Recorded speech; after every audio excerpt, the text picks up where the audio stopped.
ರಾಜ್ಯದಲ್ಲಿ ಈ ವರ್ಷ ಹೆಚ್ಚು ಮಳೆಯಿಂದಾಗಿ 14 ಲಕ್ಷ ಹೆಕ್ಟೇರ್ಗಳ ಬೆಳೆ ಹಾನಿಯಾಗಿದೆ.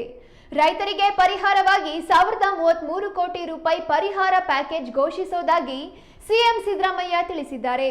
ಈ ಬಾರಿ ರಾಜ್ಯದಲ್ಲಿ ಅತಿ ಹೆಚ್ಚು ಮಳೆಯಾಗಿದೆ. ಸುಮಾರು 14 ಲಕ್ಷ ಹೆಕ್ಟೇರ್ ಪ್ರದೇಶದಲ್ಲಿ ಬೆಳೆ ಹಾನಿಯಾಗಿದೆ. ರೈತರಿಗೆ ಪರಿಹಾರ ನೀಡಬೇಕು. ನಾನು ಕಲಬುರಗಿ, ಯಾದಗಿರಿ ಮತ್ತು ಇತರ ಕೆಲವು ಜಿಲ್ಲೆಗಳಿಗೆ ಭೇಟಿ ನೀಡಿದ್ದೆ. ಅಲ್ಲಿ ಜೋಳ, ಕಬ್ಬು ಮತ್ತು ತೊಗರಿ ಬೆಳೆಗೆ ತೀವ್ರ ಹಾನಿಯಾಗಿದೆ. ನಾವು ಕೇಂದ್ರ ಸರ್ಕಾರಕ್ಕೆ ಮನವಿ ಮಾಡಿದ್ದೇವೆ. ಅವರು ಅಲ್ಲಿಗೆ ಕೇಂದ್ರ ತಂಡವನ್ನು ಕಳಿಸಿ ಹಾನಿಯ ಬಗ್ಗೆ ಪರಿಶೀಲನೆ ನಡೆಸಿ ಪರಿಹಾರ ನೀಡುತ್ತಾರೆ ಎಂಬ ಭರವಸೆ ನಮಗಿದೆ.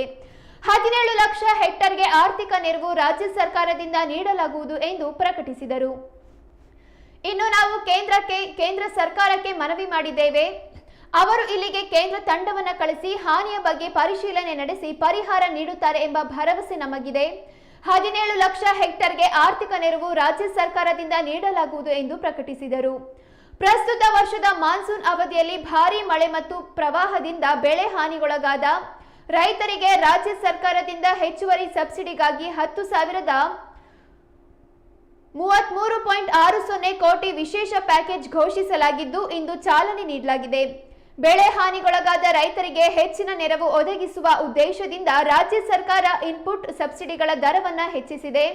ಗರಿಷ್ಠ 2 ಹೆಕ್ಟೇರ್ಗೆ ಸೀಮಿತವಾಗಿ ಮಳೆಯಾಶ್ರಿತ ಬೆಳೆಗಳಿಗೆ ಹೆಕ್ಟೇರ್ ಒಂದಕ್ಕೆ ರೂಪಾಯಿ 8,500 ರಿಂದ ರೂಪಾಯಿ 17,000, ನೀರಾವರಿ ಬೆಳೆಗಳಿಗೆ ಹೆಕ್ಟೇರ್ ಒಂದಕ್ಕೆ ರೂಪಾಯಿ 17,000 ದಿಂದ 25,500 ಹಾಗೂ ಬಹುವಾರ್ಷಿಕ ಬೆಳೆಗಳಿಗೆ ಹೆಕ್ಟೇರ್ ಒಂದಕ್ಕೆ ರೂಪಾಯಿ 22,500 ರೂಪಾಯಿಯಿಂದ 31,000ಕ್ಕೆ ಹೆಚ್ಚಿಸಲಾಗಿದೆ ಎಂದಿದ್ದಾರೆ.